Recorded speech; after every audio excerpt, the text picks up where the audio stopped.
যতদিন প্যালেস্টাইনের নাগরিকদের ওপর নির্যাতন ও দমনপীড়ন চলবে ততদিনই সেখানে হামাসের মতো মুক্তিকামী শক্তির উত্থান হতে থাকবে।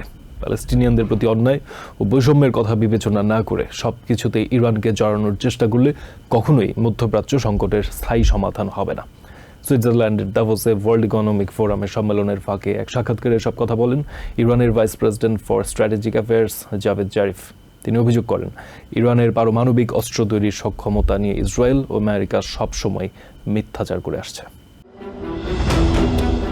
মধ্যপ্রাচ্য সংকট সমাধান করতে চাইলে প্যালেস্টাইনকে স্বাধীন রাষ্ট্রের স্বীকৃতি দেয়া ছাড়া কোনো বিকল্প নেই বলে মন্তব্য করেছেন ইরানের vice president for strategic affairs Javed Zarif. তিনি অভিযোগ করেন, ইসরায়েল, আমেরিকা সহ পশ্চিমাদের মূল সমস্যা হচ্ছে তারা প্যালেস্টিনিয়ানদের সঙ্গে ঘটা বৈষম্য ও অন্যায়কে গুরুত্ব না দিয়ে সবকিছুতে ইরানকে জড়ানোর চেষ্টা করে।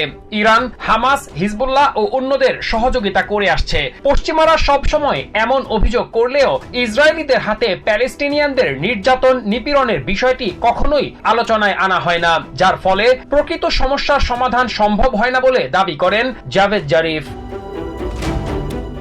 ইরানের পারমাণবিক অস্ত্র তৈরির বিষয়ে ইসরায়েল ও আমেরিকা সবসময় মিথ্যাচার করে আসছে বলেও অভিযোগ করেন ইরানের এই নেতা। তিনি বলেন, ইসরায়েল এর আগে বহুবার বলেছে ইরান আর কিছুদিনের মধ্যেই পারমাণবিক অস্ত্র তৈরি করে ফেলবে। আমেরিকাও এমনটা বহুবার বলেছে, কিন্তু এখন তারা আবার বলছে তেহরান পারমাণবিক অস্ত্র তৈরির খুব কাছে। জাভেদ জারিফ বলেন, ইসরায়েল ও আমেরিকার এসব কথায় প্রমাণ হয় যে তারা ইরান নিয়ে সব সময় মিথ্যাচার করে আসছে। ইরানকে তারা নিরাপত্তা হুমকি হিসেবে প্রচার করলেও বাস্তবে তা সঠিক নয়।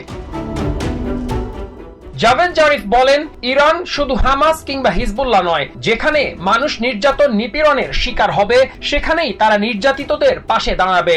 ইসরায়েলের হামলায় ইরানের আকাশ প্রতিরক্ষা ব্যবস্থা পুরোপুরি ভেঙে পড়েছে, এমন তথ্য সঠিক নয় বলে দাবি করেন দেশটির ভাইস প্রেসিডেন্ট। ইরান কারো কাছ থেকে কোনো ধরনের সহায়তা ছাড়াই লড়াই করছে এবং সামনেও করে যেতে সক্ষম বলে জানান তিনি।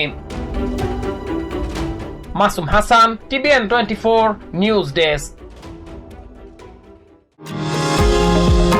নিউ ইয়র্ক থেকে সম্প্রচারিত TVN 24 টেলিভিশন বিশ্বজুড়ে বাঙালির কণ্ঠস্বর।